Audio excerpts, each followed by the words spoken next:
Going abroad can be an amazing thing. Like honestly, it even changed me as a person. But with every big choice, you need to make sure you don't make major mistakes. And luckily for you, you found this video and I'm gonna tell you all the mistakes that I've made so you don't have to make them.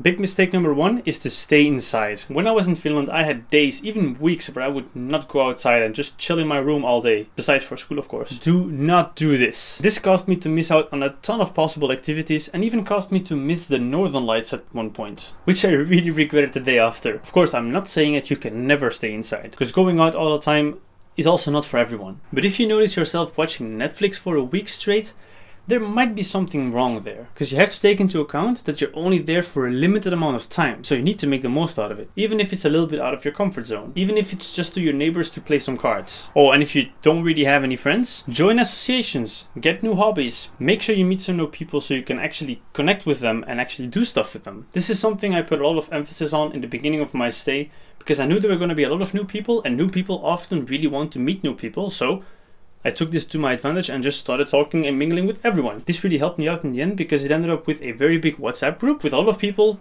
who were always down to do stuff. Oh, and if you meet people, actually don't be afraid to actually propose stuff and text them first. Because if you don't, they might not take initiative either. Roommates can also be a good option for this if you have them. But just make sure you go out there and do something so you're not just chilling in your room doing stuff you could be doing in your home country. Another big mistake that I made during my stay is to actually not propose enough activities myself. And even today I'm not really good at it, but it's something I'm trying to work on. But this is something really important because if you actually know people, but you never propose anything, they might not propose either. So if there are some things that you really want to do, write them down or just text them to one of your friends and see if they want to join you. Because these can be very simple things. These can be things like playing card games, going to the park, but they can go all the way up to visiting another country. So if there's a moment where you're like, oh, I really wish I was doing this, you should literally start planning from that moment onwards. So you actually make work of it and go and ask people. But I get it.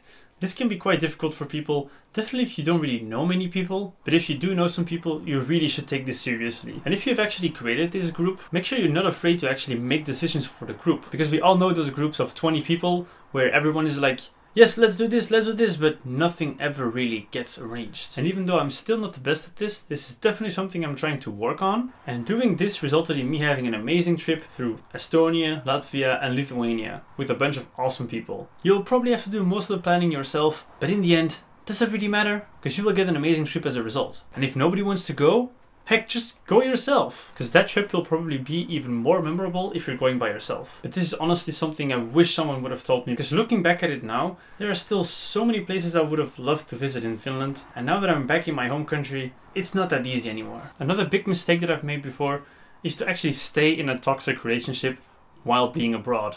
Dating in general can be very rough, and adding 1,000 kilometers of distance between you two will not make it easier. So if you are dating before you're actually going abroad, think this thoroughly, like properly. Are you in a healthy relationship with this person? Do you see yourself grow old with this person? Because going somewhere abroad will put a lot of strain on your relationship, and if it's already not 100%, then this will definitely not help out. It requires a lot of trust, good communication, and it can sometimes even limit what you can do with your friends. Because just imagine a guy in a relationship going on a trip with 4 single ladies. The partner of that guy will probably not really like it. So definitely do not take this lightly and make sure to be honest with yourself. I'm not saying you have to break up, but definitely consider it if you feel that it might impact your stay, as you're only young once and you probably won't have many more options like this down the line, and you really want to make the best out of it. And I know breaking up is never easy, but if it's the right thing to do, then you should definitely consider it. And speaking out of experience, I was in a very toxic relationship during my stay in Czech Republic, and it literally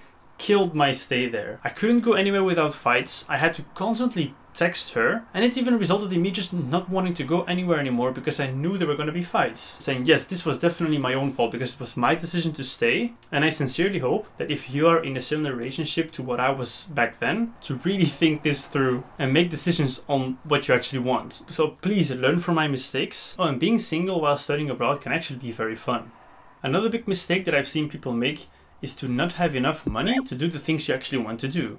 They say money doesn't buy you happiness, but honestly, Having no money will make you unhappy very quickly. So make sure you actually have some money saved up so you can actually go on trips without constantly having to worry if you're actually running out of money. So that if there's a nice concert or if you want to go on a trip, that you can do this without having to worry about running out of money. Because keep in mind, you want to make the most memorable semester or year possible. Of course, this also means that you need to make sure you don't buy unnecessary things. So really try to invest in memories, if that makes sense, versus just items. Because let's be real, those items will probably not make your semester that much better. So definitely think about the things you want to do and think about which one you're more likely to remember later on. Some nice things to do are to rent a car and go to neighboring countries, go by bus to an old city not far from where you live, or even just book an Airbnb somewhere in the middle of nowhere with some friends. Oh, and definitely try to save some money where you can, because the more money you save right now, the more trips you'll be able to do down the line. So it's a win-win. Now is your time to invest in these things because you're only there for a limited amount of time, so make the memories you won't forget. Luckily for me, this wasn't really one of my problems that I had, but I actually had some friends who really had to look at their money, and it was quite sad to see because we would be planning these trips and it was sad to see that not all of our friends could actually join. So make sure you save enough money beforehand so you can actually go on all these awesome trips without having to worry about money too much. Another big mistake that I've seen quite many people make is to focus all their time on studying. And I know this might be a controversial one because you're there to study in the end, right? And don't get me wrong, school is very important, but missing out on almost everything just because you want to get that 9 out of 10 instead of an 8 out of 10 is not really worth it to me, as it's not really gonna make a huge difference in the end anyway normally. Of course, this also really depends on where you're from and what kind of study you do, because if you're doing IT, for example, in Belgium, people don't really look at your grades, they just look for people with degrees. So even if you passed with the lowest possible grade, you could still get jobs easily. Of course, this might change from country to country because I've had German friends who told me their grades were really important. In Belgium, we even have this saying of a golden 10, which is like the bare minimum to pass. Yeah.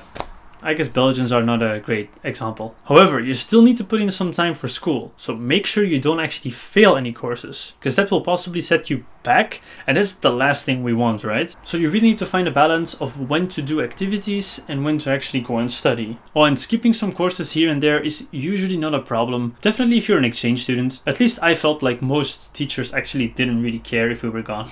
But wait, you're actually going to study abroad, right? Because if you're not, you really need to check out why you actually should go and study abroad. Oh, and if you're going but you're not really sure about which country, you should check out this video right here. I'll even give it a head bump.